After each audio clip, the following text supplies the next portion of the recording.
சொல்லணும். இதுதான் இந்த ஏத்திய தீர்க்கதரிசியில அழகா சொல்லப்பட்டிருக்கிறது.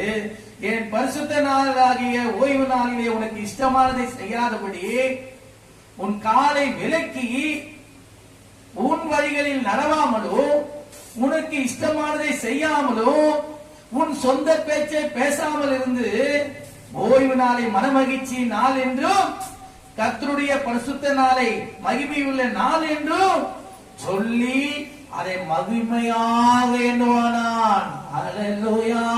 அது மன மகிழ்ச்சியான நாள், அது மகிமையான நாள், அது தேவரோடு கூட நான் இடைபடுகிற நாட்கள். நான் என்னதான் வீட்டுல ஜெபிச்சாலும் தேவனுடைய சமூகத்துல எல்லாரோடு கூட நான் ஆராதிக்கும் போது, நான் துதிக்கும் பொழுது என் இருதயம் மகிழும்.